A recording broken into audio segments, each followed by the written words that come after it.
Nunca me deixei levar por aprendizados escritos. Os jovens, apenas da minha boca, ouviam os ensinamentos que pronunciava sem retribuição. Andei pelas ruas de Atenas, ensinando tudo o que podia de bem, e hoje sou acusado de traição à pátria. Antes de encerrar o meu tempo ao lado dos homens, recorro a este pouco e resistente caderno para eliminar os anseios que assolam minha mente expirante. Nestes que sei serem meus últimos momentos de lucidez, penso em minha mãe, com sua condição de parteira. Trazia ao mundo seres pensantes e concendia-os o caráter da razão. Porém, em suas vidas, raros são os homens que reconhecem a luz dessa mesma. Penso que este é o motivo para a minha missão de levar o conhecimento aos ignorantes. Somente alguém com similar presença materna poderia questionar o pensamento dos sábios. Ao conhecer sua profissão, vi a beleza no ato de dar à luz e busquei fazer o mesmo. Encontrando com eruditos e jovens nas ruas, me divertia em ver o choque em seus rostos por serem questionados por um homem que consideravam tão feio e mal vestido quanto me apresentava. Nunca permiti que as futilidades humanas e a luxúria me corrompessem, e logo não me incomodava o desprezo dos que se julgam superiores. Dediquei minha vida a ensinar atenienses e não me arrependo de ter dedicado pouco tempo ao dinheiro ou à minha aparência. Escrevo com orgulho a constatação de que, ao me permitir comer apenas quando convidado à mesa de meus discípulos, aprendi muito com aqueles dispostos a ouvir e compartilhar suas palavras e ideias. De fato, chego à conclusão de que ainda me sinto ansioso por novos conhecimentos e aprendizados, e é triste conceber a ideia de que não os conhecerei. É verdade que questionei a interpretação do oráculo de Delfos. Consultei-o em minha juventude e, na avidez da mente púbere, julguei aquilo como a maior inverdade que havia ouvido até então. Como poderia ser o homem mais sábio da polis, quando tudo que sei é que nada sei? Agora, na vetustez e próxima ao fim, vejo que a realidade era muito mais próxima do que pensava. O oráculo não errava.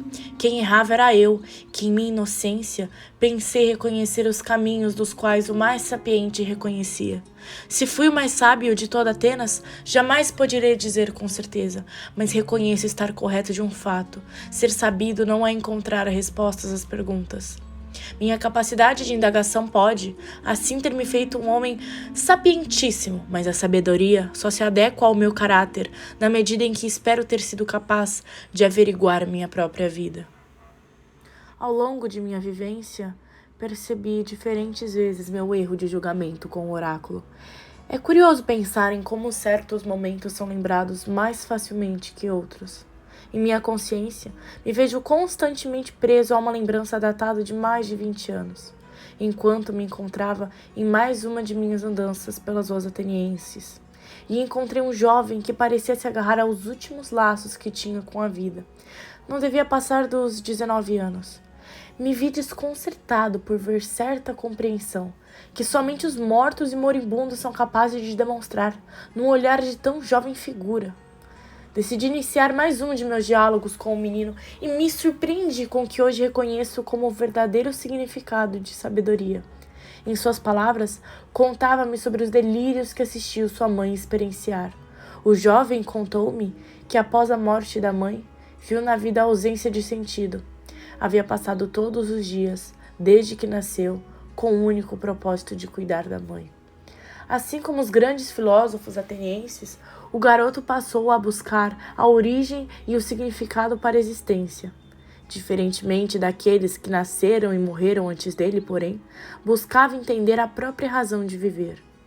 Ora, se passaste sua vida apenas vivendo de uma forma, é natural que tão pubescente indivíduo busque indagar a própria razão. Este foi um dos momentos que me levaram a concluir que uma vida desprovida de examinações e indagações não vale a pena ser vivida. Esta é a verdadeira sabedoria. Seguindo meus próprios princípios, vejo em meus derradeiros momentos apenas uma função: examinar-me.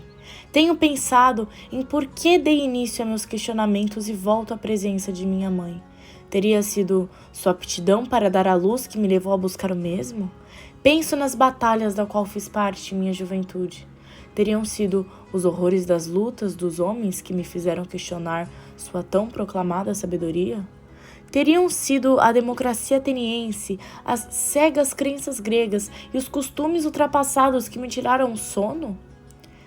Acima de tudo, me pergunto a razão de indivíduos como quaisquer outros serem tão soberbos intelectualmente que são incapazes de reconhecer a si próprios. É fato que ninguém faz o mal voluntariamente. O mal que vi nas atitudes de outros homens acredito terem sido o efeito do meio em que se encontravam, mas questiono o real motivo da soberba. Seriam aqueles que reconhecem a própria ignorância, concebidos em mundos diferentes daqueles incapazes de fazer tal afirmação? Com isso me preocupo, o que foi feito de diferente no mundo em que eu cresci e me fiz? O ofício de meus pais? As batalhas? A humildade em mim? Se há, seria esse o caráter de um sábio? A humildade? Seria esse o mundo onde um sábio é concebido? Um mundo humilde? Qual a diferença entre os mundos, então? Ao meu mais jovem e cauteloso aluno, Platão, deixo-lhe meus poucos ensinamentos, com a razão de que um dia fará o bom uso deles. Decorreram de forma memorável as noites que passamos discutindo qual era a verdadeira essência do homem. Certamente há muito a aprender com ele. Jamais esquecerei o que foi me dito naquele subversivo período de minha vida, após a volta da guerra do Peloponeso. Dado que um homem, quando vê os terrores que o ser humano é capaz de perpetrar contra sua própria espécie, certamente não se recupera com facilidade. Meu admirado discípulo me ajudou em minhas batalhas internas. Não espere por uma crise para descobrir o que é importante em sua vida. Tente mover o mundo. O primeiro passo será mover a si mesmo. Foi o que me disse.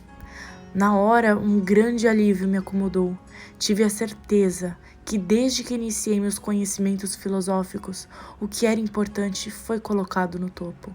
E ao ouvir tais palavras em momentos tão inquietantes, me fez relembrá-los.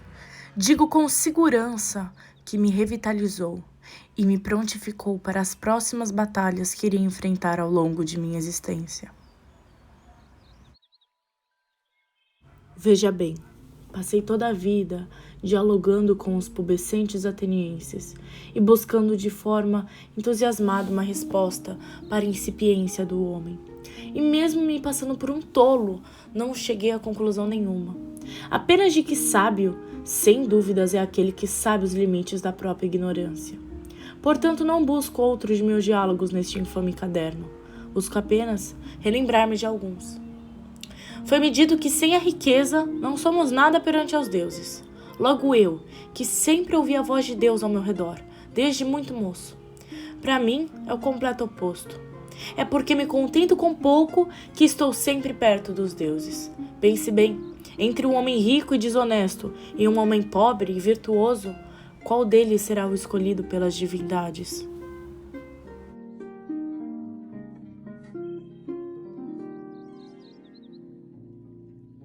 Em uma alvorada plena de serenidade e equilíbrio, onde todos ainda repousavam em suas casas em Atenas, lembro-me de encontrar um jovem desamparado às portas do tribunal.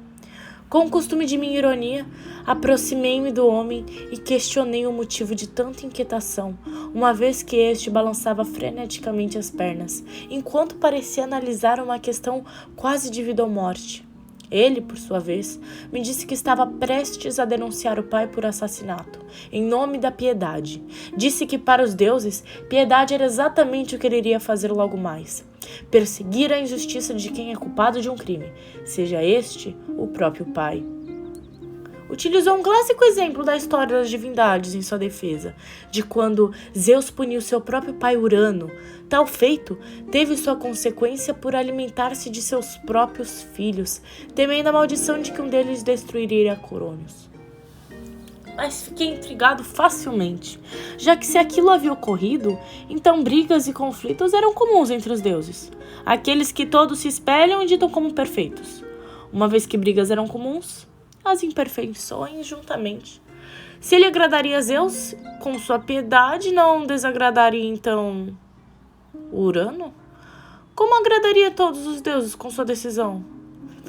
Saiu sem uma resposta e disse que havia mais o que fazer. Que instigante!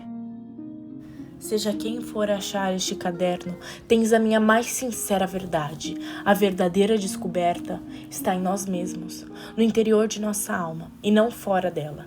Acreditarei até meus últimos momentos que a capacidade de distinguir entre o certo e o errado está na razão e não na sociedade. Portanto, agir contra suas próprias convicções tornará impossível a felicidade plena. Aquilo que está certo lá no núcleo de sua consciência, uma hora virá à tona. Tens minha palavra. Acredito que meu irrevogável destino tenha criado dentro de minha mente envelhecida algo similar à compreensão. Ainda sou capaz de identificar minha ignorância, apesar da idade. Reconheço não saber mais que os jovens e nem mais que os eruditos, mas compreendo agora. Compreendo o oráculo, compreendo a vida, compreendo a indagação e, sobretudo, compreendo a mim mesmo. Como nunca antes em minha vida, vejo nas palavras gravadas no templo de Apolo total e irrefutável compreensão. Conheço a mim mesmo de forma similar como conheço a incerteza.